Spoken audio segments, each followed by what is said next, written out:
خاص طور پر یہ طلاق ثلاثہ کا جو مسئلہ ہمارے ہاں رہا ہے، چونکہ مجھ پر خود ایک دور گزرا ہے اور میں اللہ تعالیٰ سے معافی کا خواستگار ہوں کہ بعض لوگوں کو میں نے بھی جب وہ مجھ سے رائے طلب کرتے تھے تو اگرچہ ہمیشہ میں کہتا تھا میں مفتی نہیں ہوں، میں فتویٰ نہیں دے سکتا، آپ جائیے اور کہیں بھی کسی جو بھی آپ کا مسلک ہے اس کے مفتی صاحب سے آپ فتویٰ لیجئے، لیکن یہ ہے کہ اس قدر پریس کرتے تھے لوگ۔ اب تو کچھ عرصے سے میں نے بالکل اس فیصلے کے اوپر جو ہے سختی کے ساتھ عمل شروع کر دیا ہے کہ میں قطعاً اس میں اپنی رائے بھی ظاہر نہیں کرتا، لیکن یہ ہے کہ بدقسمتی سے رائے میری یہی تھی کہ جو ابن تیمیہ رحمہ اللہ کا مسلک ہے، قرآن مجید اور حضور صلی اللہ علیہ وسلم کی سنت سے مجھے وہی زیادہ اقرب معلوم ہوتا ہے۔ اب ذہن انسان کے قابو میں نہیں ہے، ذہن پر انسان کا اختیار نہیں ہے، جیسے دل پر اختیار نہیں کہ دل کا اپنا ایک رجحان ہے، ایک میلان ہے، آپ کا اختیار نہیں ہے، بلکہ یہ کہ میلان اگر کسی غلط رخ پر ہے اور آپ اپنے یعنی پوری قوت ارادی کو بروئے کار لا کر اسے روک رہے ہیں تو یہ آپ کا مجاہدہ ہے، باطنی مجاہدہ، جس پر کہ اللہ تعالیٰ آپ کو بہت بڑا اجر و ثواب عطا فرمائے گا۔ اسی طرح ذہن جو ہے وہ بھی انسان کے اختیار میں نہیں،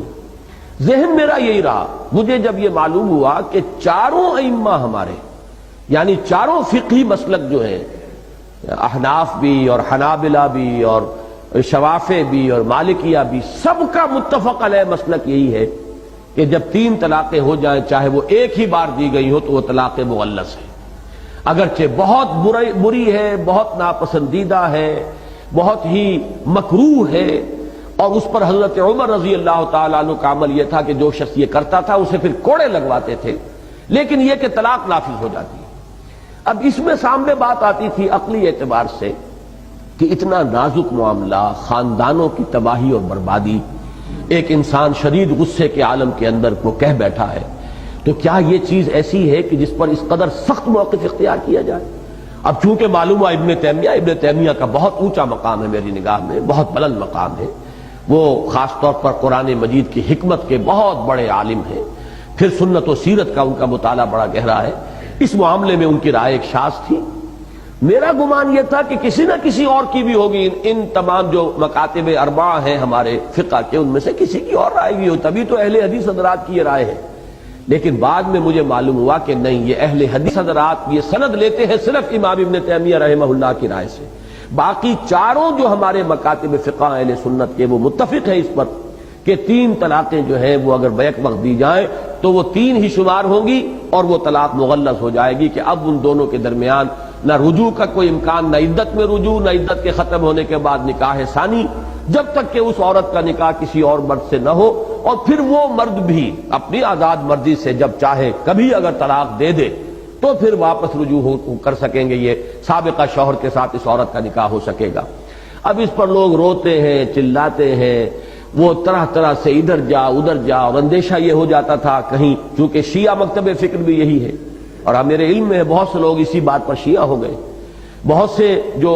حنفی ہیں وہ پھر جا کر بہرحال، یہ تو ہلکا معاملہ اس لیے کہ اہل حدیث وہ تو اہل سنت ہی میں ان کا شمار ہے، وہ کوئی اہل تشیع میں سے تو نہیں ہے۔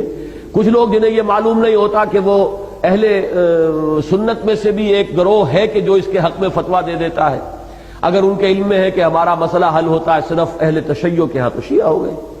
کچھ لوگوں نے یہ ہے کہ فتوے لے لیے جا کر جو اہل حدیث علماء اور مفتی حضرات ہیں ان سے۔ تو میرا معاملہ کچھ عرصے تک یہ رہا کہ چونکہ میرا ذہن یہ تھا، لہذا میں کہتا رہا بھائی میری ذاتی رائے تو یہ ہے واقعتاً کہ 3 طلاقیں جو ہیں ایک وقت میں دی جائیں تو وہ ایک ہی طلاق شمار ہوگی، لیکن یہ کہ میں اب اس کے بعد جب میں نے طے کیا اور میرے علم میں یہ بات آ گئی کہ یہ تو چاروں مکاتب فقہ کا متفقہ فیصلہ ہے،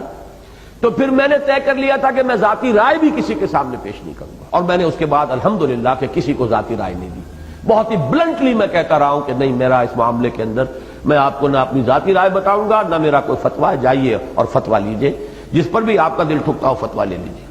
لیکن اب میری رائے جو بن چکی ہے وہ میں در حقیقت اس کی وضاحت کے لیے میں نے اتنا وقت آپ کا لیا ہے، وہ یہ ہے کہ پورا انشراح ہے مجھے اس پر کہ یہی حق ہے، البتہ اس کا جو دوسرا پہلو ہے بدقسمتی سے وہ ہمارے سامنے نہیں ہے، جس کی وجہ سے ساری کمپلیکیشن اور پیچیدگیاں پیدا ہوئی ہیں۔ وہ دوسرا پہلو یہ ہے کہ سزا تعزیر کے درجے میں معین کی جائے ان لوگوں کے لیے جو یہ حرکت کر بیٹھتے ہیں، جیسا کہ میں نے کہا تھا پچھلی مرتبہ وہ آپ نے شاید اس کو ایک لطیفہ سا سمجھا، لیکن وہ بات میں پوری سنجیدگی سے عرض کر رہا ہوں کہ واقعتاً 5 سال کی سزا جو ہے قید بامشقت اس شخص کو دی جانی چاہیے کہ جو اس طریقے سے کتاب اللہ کے ساتھ کھیل کرتا ہے اور 3 طلاقیں بیک وقت دیتا ہے۔ پھر جیسا کہ میں نے عرض کیا تھا، پھر غصہ بھی سوچ سمجھ کے آئے گا آدمی کو، معلوم ہو کہ یہ قانون ہے اور اس میں کوئی رکاوٹ نہیں ہے شریعت کے اندر۔ تعزیر ہو سکتی ہے، جس کی نظیر ہمارے پاس موجود ہے کہ حضرت عمر رضی اللہ تعالی عنہ، جن کے بارے میں یہ مشہور ہے کہ انہوں نے اس کو سختی کے ساتھ نافذ کیا۔ حضور اپنی حیات طیبہ میں تو ایک نرمی برتتے تھے، اس آدمی کے اوپر آپ ڈال دیتے تھے کہ اچھا بھائی تم بتاؤ تمہاری نیت 3 کی تھی یا 1 کی تھی؟ اگر وہ کہتا تھا کہ جی نیت بھی 3 ہی کی تھی تو فرماتے تھے کہ اب معاملہ تمہارے ہاتھ سے نکل گیا، اب تو وہ طلاق واقع ہو گئی۔ لیکن اگر وہ کہتا جی نہیں میری تو نیت 1 ہی کی تھی تو پھر وہ 1 ہی شمار کر لیتے تھے۔ یہ نرمی حضور صلی اللہ علیہ وسلم نے برقرار رکھی، لیکن ظاہر بات ہے کہ اس کا پورا بوجھ جو ہے اس شخص کے اوپر جا رہا ہے۔ لیکن حضرت عمر نے یہ دیکھ کر کہ لوگ اس سے فائدہ اٹھا رہے ہیں، دیتے ہیں طلاقیں پورا روب جھاڑنے کے لیے، اور بیوی کو کے لیے تو گویا کہ وہ یعنی زمین و آسمان ایک ہو جاتے ہیں غریب کے لیے جب اس کو طلاق جو ہے مغلظ طلاق دے دی جائے، کیا کرے گی؟ لیکن یہ ہے کہ وہ کہتے ہیں کہ صاحب نیت ہماری 1 کی تھی۔ تو یہ چونکہ اب کھیل شروع ہو گیا تھا شریعت کے ساتھ، تو حضرت عمر نے گویا کہ اس کو پختہ فیصلہ کر لیا کہ جو چاہے وہ کہے، تم نے 3 طلاقیں دی تو 3 طلاقیں نافذ۔ اور چونکہ اہل سنت کے ہاں یہ اصول ہے، علیکم بسنتی وسنت الخلفاء الراشدین المہدیین، تمہارے ذمے ہے، لازم ہے تم پر میری بھی سنت اور میرے خلفاء راشدین مہدیین کی سنت۔ تو جو بھی فتوے ہیں یا جو بھی اجماع ہو گیا ہے دور خلافت راشدہ میں، وہ ہمارے لیے واجب الاتباع ہے۔ یہی معاملہ تراویح کا ہے جو اہل حدیث حضرات کی سمجھ میں نہیں آتا، اس پر اجماع ہو گیا تھا۔ یہی وجہ ہے کہ اہل سنت کے چاروں مکاتب کے ہاں کم سے کم 20 رکعتیں ہیں، احناف کے ہاں 20 رکعتیں، حنابلہ کے ہاں 20 رکعتیں، شوافع کے ہاں 20 رکعتیں، البتہ مالکیہ کے ہاں کہیں 36 تک کی تعداد بھی ہے، 20 کی رائے بھی اور 36 کی بھی۔ لیکن چونکہ یہ اصل فیصلہ تھا، اجتہاد تھا حضرت عمر کا، انہوں نے نافذ کیا ہے، اور یہ حضرات اس کو تسلیم کرنے کے لیے تیار نہیں۔ یہ اصول ہے جس کی وجہ سے فرق واقع ہو جاتا ہے۔ اہل سنت کے ہاں اصول یہ ہے کہ جو اجتہادات خلفائے راشدین نے کیے، امت اس وقت ایک وحدت تھی، کوئی علیحدہ ملک نہیں تھے،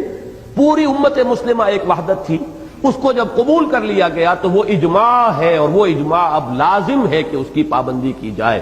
اسی کے ضمن میں یہ معاملہ بھی آتا ہے کہ جو طلاق ثلاثہ کا ہے۔ لیکن جیسا کہ میں نے عرض کیا، یہ جس قدر تحدید اور تنبیہ آ رہی ہے، اس کو سامنے رکھتے ہوئے چونکہ چاروں مکاتب فقہ کا یہ اجماعی فیصلہ ہے، اسی کو اور اسی پر مجھے انشراح ہے کہ اب اس کو نافذ ہونا چاہیے۔ البتہ